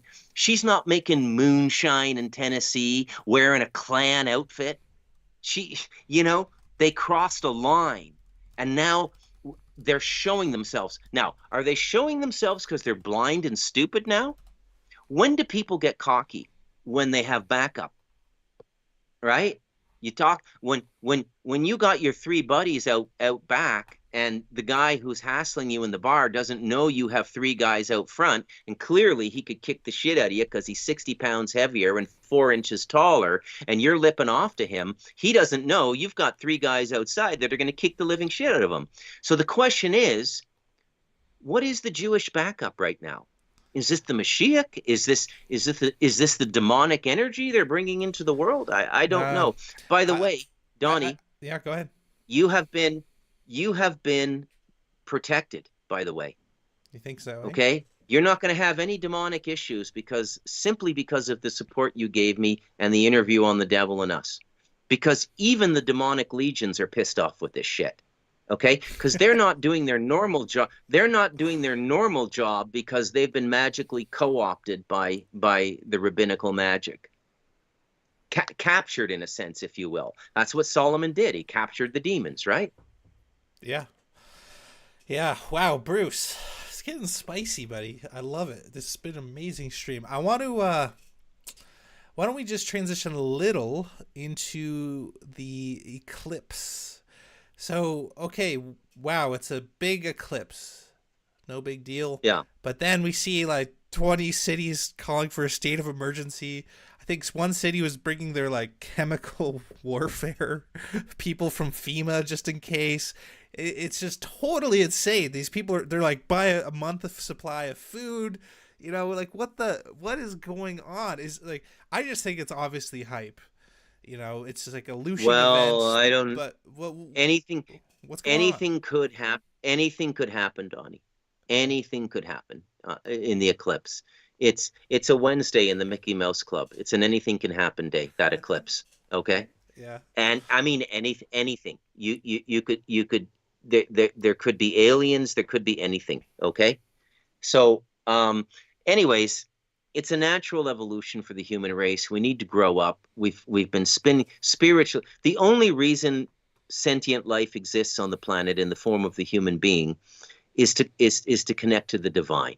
This idea we have to progress, we have to go into space, it's all a bunch of horse shit, okay? There are a group of people here who do want to go into space. They have their own reasons for doing it because they can't do it spiritually. So they have to do it physically, right? The amount of resources on this planet that have been taken up by the secret space program are mind-boggling. The amount of resources on this planet that have gone off planet, it's mind-boggling, okay? So whatever controls this planet, part of its human face is the Jewish culture and the rabbis. Okay? Now, what do I think it is? I think I explain it pretty well in my books. Behind every religion is, let's call it, another race, another non-human race. Okay? So the commencement of the Abrahamic religions was really a Palladian enterprise. Billy Meyer explains all of this, okay? And then what happened was the reptilians came into the Palladian experience and blah, blah, blah, blah, blah, blah. But, you know, if you were to ask me, so when we say reptilian, do we really mean you're going to go to the mall and see a 12-foot reptilian being? No, it's astral connecting to physical. Okay. So if you're in a certain frequency, you're going to connect with the reptilian energy on the astral. Okay, if you celebrate it and ritualize it, you're going to open up a portal and begin commiserating with this culture openly. Okay, there's a 1994 interview that David Icke did with a woman called Arizona Wilder, who was an Illuminati psychic who held the energy down in the rituals. And she said the portals would open and the ancient reptilians would be there and the humans would be able to communicate with them to get advice and counsel for the next step of their plan. This is 1994. I mean, there's no excuse for not knowing these things now. It's not. I realize, folks, it sounds crazy, okay? But it isn't. We are living in a combination of a fantasy novel and a science fiction novel and the religious texts right now. Throw them all into a blender, and that's what's going. But when it all resolves itself, it'll be a blessing for the human race because we need to learn these things, okay? I mean, I went up to the reserve and I slept there for 2 nights at a friend's house, a native guy with his wife and 2 kids. My son came, my buddy John, and my son's son Aaron from Portland came. And we could not believe the energy on the reserve, how peaceful it was. They have all their food there. They don't need anything. They have no electricity. They've seen the world. They don't want anything to do with it. They prefer their life in nature, okay? And this was a very rare treat for us to be invited there. Nobody in my family, none of my wife comes from a family with 11 kids. None of my brothers-in-law who were born and raised on this mountain have ever been invited to spend a night on the reserve, okay? I was invited. My son was invited, and we were allowed to bring our 2 American guests, the Portland guy and the Staten Island guy. And I'm telling you, man, it was just absolutely amazing. Absolutely an unbelievably amazing experience. So look, there's nothing wrong with the world, folks.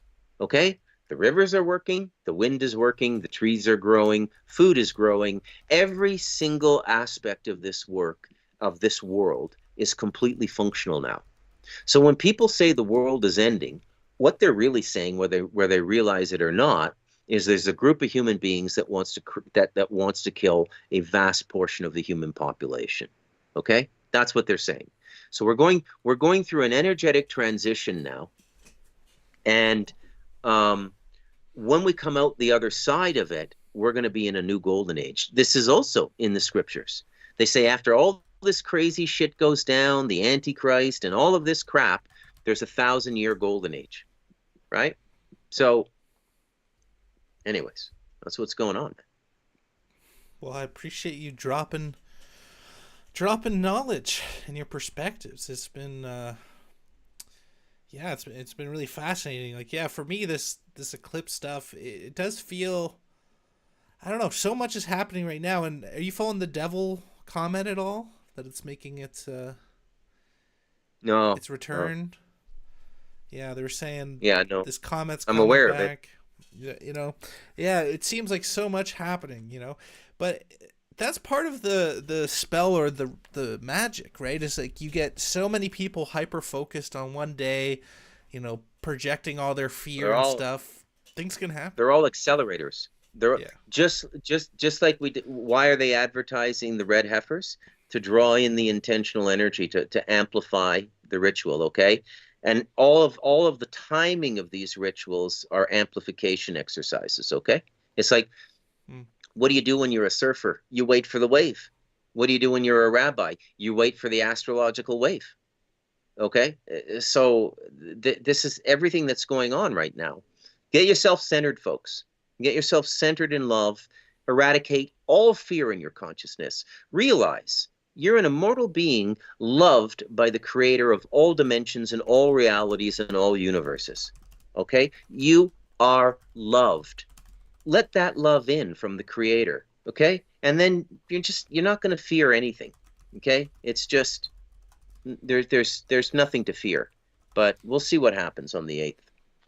Love That it. good for today, Donnie?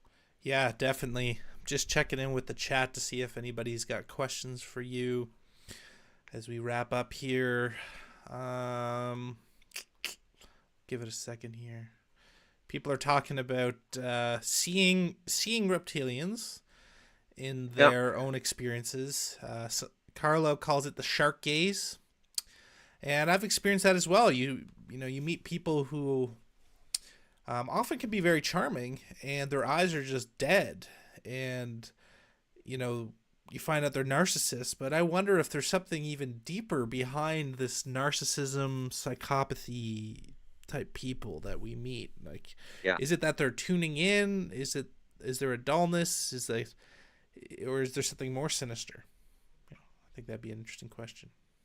Well, I'm just going to throw this out there. I think I said this in a previous interview with you, but look, possession is epidemic now. Okay? It's epidemic. Now, people don't understand what possession is. Okay? They watch this stupid 1972 movie done by the Jesuits called The Exorcist, and that was a Jesuit movie. And the Jesuits are cocksuckers too. I mean, they're as bad as any rabbinical circle. Okay, I mean, let's not just put this all off on the Jews. Okay, the Jesuits are absolute bastards. Okay, so sorry, what was I saying? What was the point again? Before I derided the Jesuits. Oh, just this. Yeah. We got it in the chat here. Our girl Wendy and admin of the chat. Not that you guys need an admin. I just thought it was funny to give Wendy status here. She says narcissism is demonic, and to me it seems like a form of possession. Like I've come across these guys a lot in the business world. That's what made me start my own business, is because I was always coming against guys in positions of power who were like psychopaths, and I would spot them immediately. And they always came after me, and it's just insane. So yeah, I'm just curious your thoughts. I've had a few run-ins with psychopaths in my life as well. They also, but very often, so when you're possessed, it's usually unconscious. You don't know you're possessed. Okay? Unless you meditate on a regular basis and audit your consciousness, in samadhi, where your rational sense-based mind is shut down, and you go into that middle space between sleeping and dreaming, you're never going to know if you're possessed or bothered. So there's, this is the great secret of possession, is the vast majority of people who get possessed never even know they're possessed. Yeah. Okay? They never even know. It's very subtle. Now, in the past, you'd know right away, because if you're working in the fields in 1880 in Wisconsin, you're going to know, because just the work you do and the life you live is like praying and meditating. But again, go back the first chapter in the second section of The Devil in Us, our last free breath, what the Industrial Revolution and the rational black box human consciousness got put into has done to us. Everything that's going on now is setting us up for physical or spiritual annihilation, or both. And spiritual annihilation would be, what I mean by that is just you're possessed while you're in the body. Okay? Yeah. So that's my take.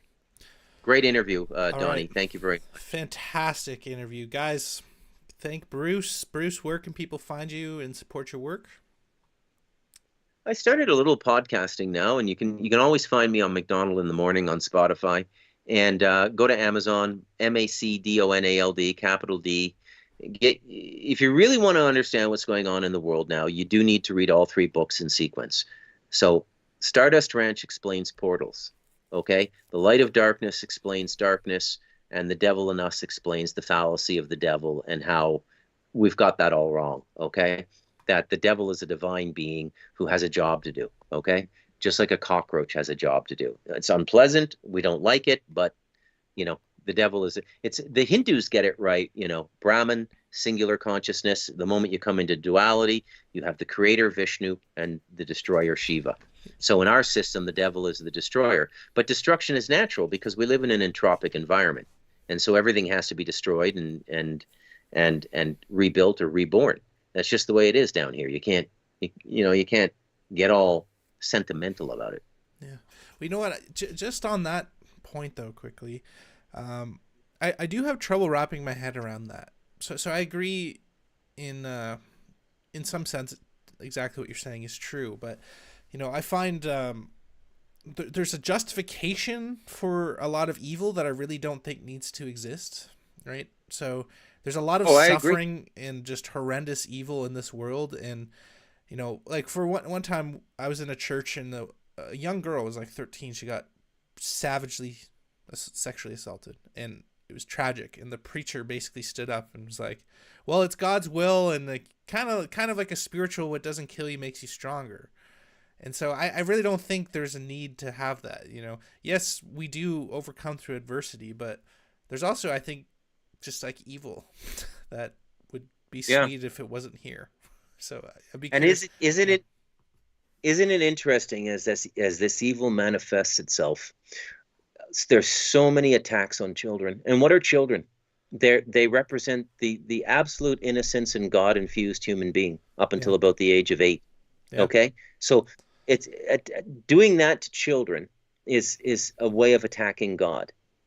So it is completely satanic. I agree with you. All right, Donnie, it's been fantastic, man. Cool.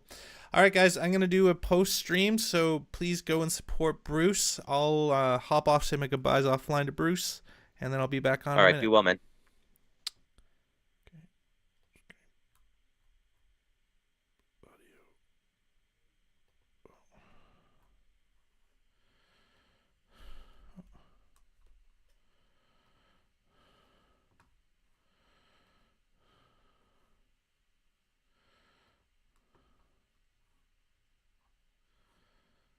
Okay. All right. Bruce is he just hopped off Skype, so I'll give him a call later and thank him. But yeah, guys, hope you really liked the stream. A lot of stuff in there. Yeah, I'm pretty much betting that YouTube is going to take down my stream here because of all the things we talk about. But hopefully we skirted around it enough. Who cares? Whatever. But yeah, a lot in there. I mean, the red heifer is crazy, and I want to pull up this lady here. Give me a second here. Search the red heifer.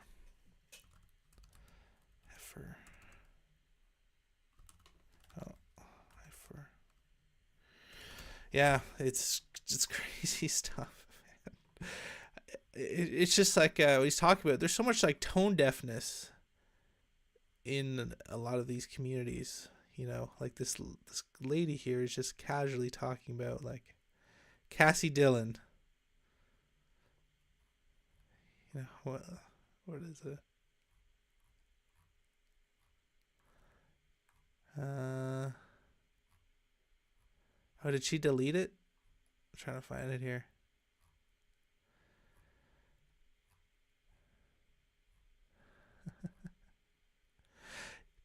Here we go. Yeah. Let me share my screen here.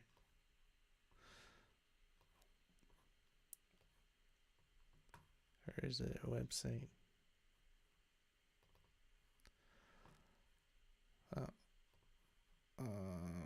Can I do?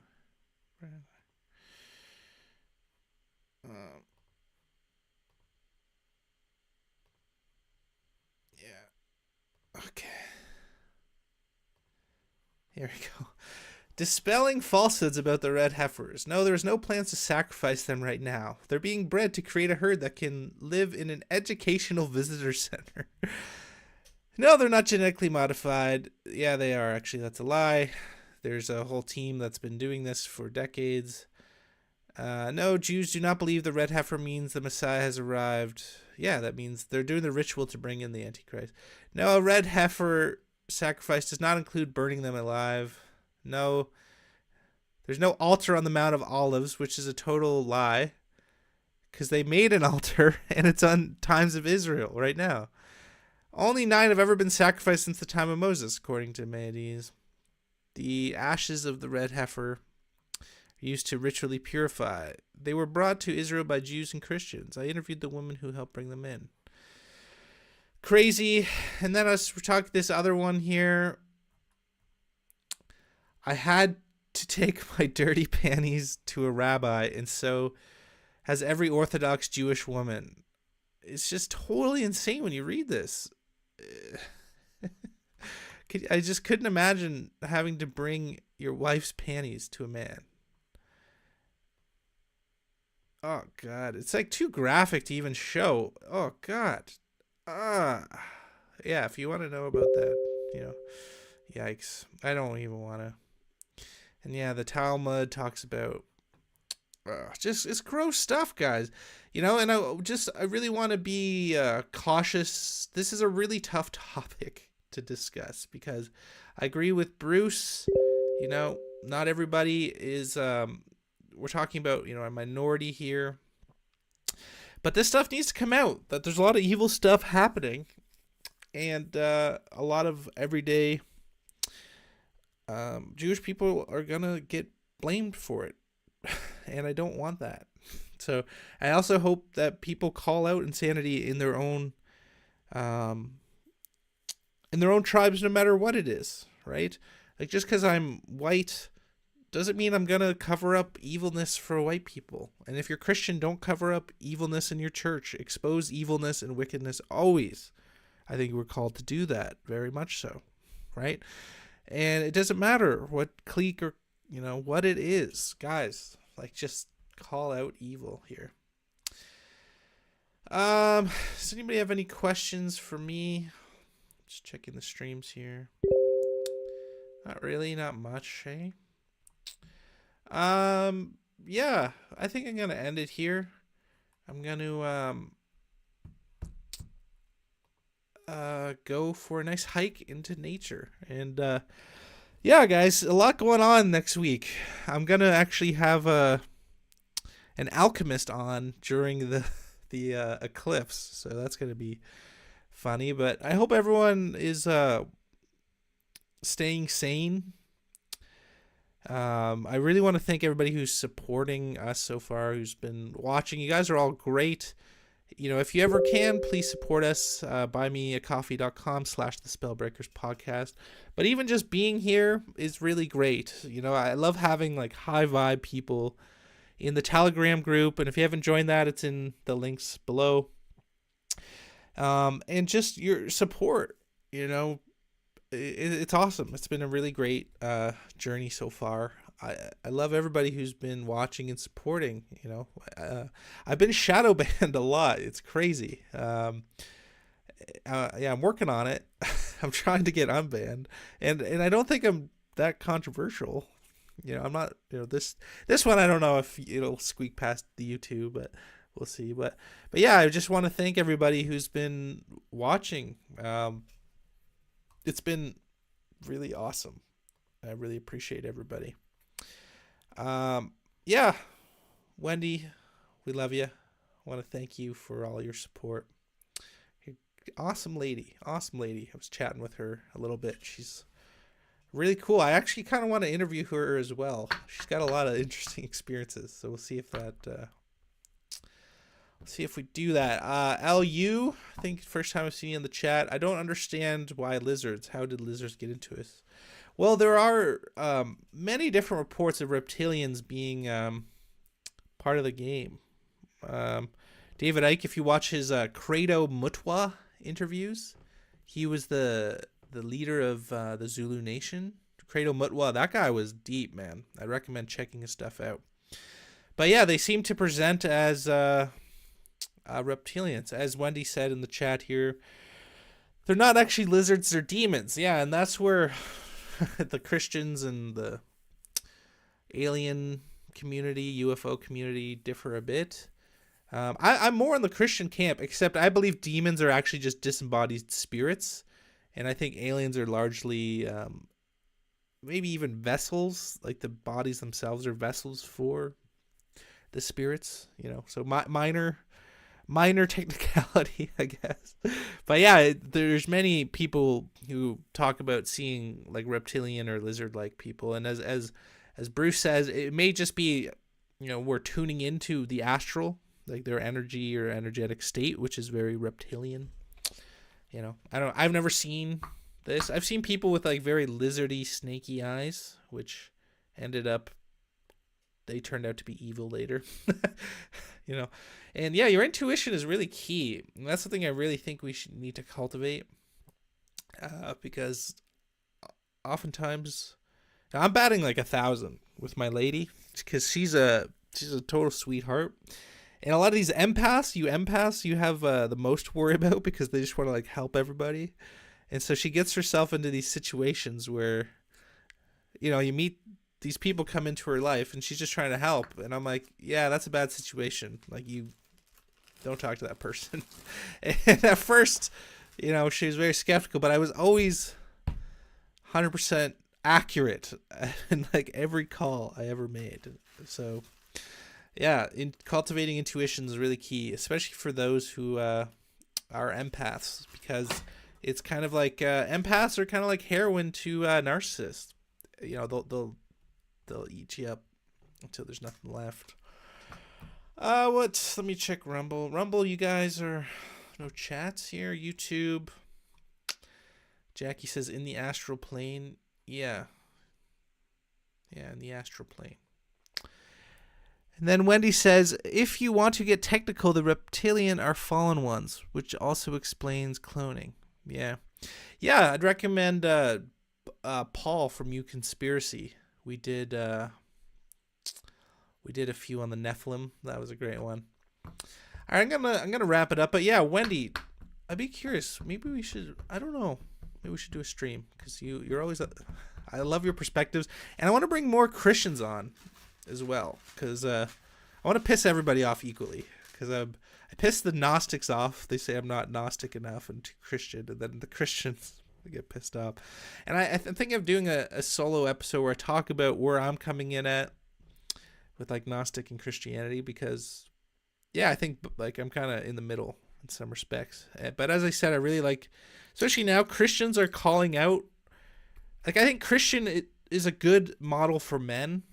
Us men, when we're left to our own devices, are we just get into trouble. We become amateur, not amateur, just idiots. Like, we'll play video games all day. We'll, watch gross videos. We'll, won't take care of ourselves. We become disgusting creatures, And so I think Christianity is a really good model for men to be actually men, to like be good, be loving, be honest, raise a family, be there for your wife. Don't be a little bitch.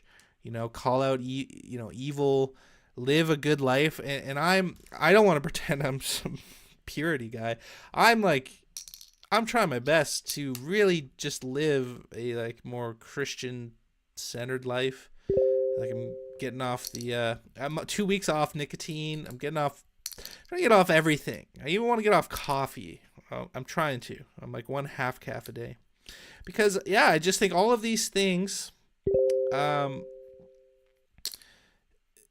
hold us back and they leave us open to attack. And so, this isn't a judgment. I think a lot of Christians, they don't get their message across because of how they express them. But I can tell you firsthand, like, when you quit addictions, your life gets better. When you commit yourself to goodness and to love, your life gets better. When you don't watch evil videos and gross porn and all this stuff, your life gets better. And that's where I think Christians are really knocking it out of the park right now, because a lot of Gnostics, I think maybe their view of reality itself is maybe more accurate in some ways, or, they really get that part wrong. Like, there's a lot of moral relativism and moral ambiguity, which I personally, I don't vibe with, because it's clear what's happening in the world is evil, and I don't like it just explaining it away. So yeah, that would be I guess Donnie's tip of the day is, you men in the chat, just do better, and yeah, get off. If you got addictions, get off. This is the time, guys. Like, with stuff getting so insane, like, imagine if stuff actually goes bad and you're hooked on tobacco or nicotine. Like, you would abandon your whole family for like one cigarette. Like, that's how crazy addiction is, right? Think about how weak that makes you. And same with, like, imagine if the internet goes down for a day. Like, like 99% of guys are addicted to porn now. Imagine how insane guys would get just to, like, see one. You could literally have like a hand cranked projector, of like hand drawn boobies, and you could, get like a week's worth of supply of food, because guys would be so desperate. Just, it's sick. It makes you so weak, and I don't want to come from a place of like judgment, but we got to get off that. We got to get off all this gross stuff and just live badass lives. And I think God is, you get rewarded when you do that. And it's not easy too. It's tough, but yeah, it's time to stop being little boys and become men, especially now. Just my 2 cents though. What do I know? I'm just another podcaster.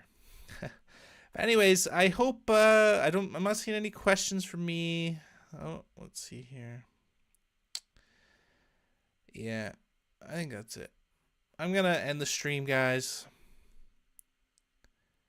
What it's Wendy here said. First rule to breaking addiction is stop saying you're addicted or an addict. Mindset is everything, and speaking like over yourself. Yeah, maybe.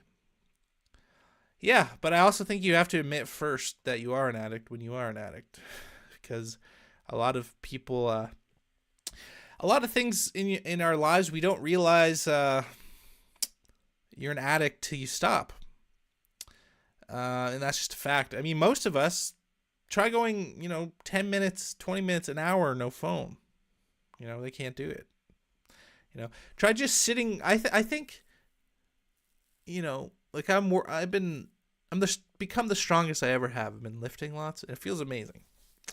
But I wonder, like, mental health, I think, like, a good standard would be, can you just sit alone in a room for like half an hour and do nothing? Most people can't do it like 30 seconds. Can you just like sit in a room quietly, peacefully? All these distractions, like, we're so overstimulated, and that's what I learned quitting nicotine is, everything, we're just chasing dopamine endlessly. It's like we're all junkies. It's the same thing in the mind. It could be your phone, it could be social media, it could be eating, it could be coffee, it could be anything. It's like, whew, it's all the same in the mind. And yeah, and you get like depressed when you get off because you were just spiking dopamine constantly. So it's like, you got to rewire your brain. I'm still there. I'm still getting there, but it's been awesome. And it gives you the power to know that you can do it. And that's the beauty in, I think, religion and Christianity, and in goodness, in spirituality. For me, it's seeing goodness as the highest, like, you're striving for goodness,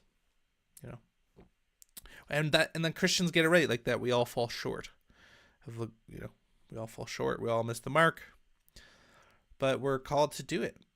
That's why Christianity to me is so profound. And even though with all my horrible experiences in churches that I'm still repping JC, you know. And I don't want to I don't want to discourage any Christians from following me. You know, yeah, it's tough. Like I'm down with anybody who calls that evil and is like trying to live their best. Yeah, yeah.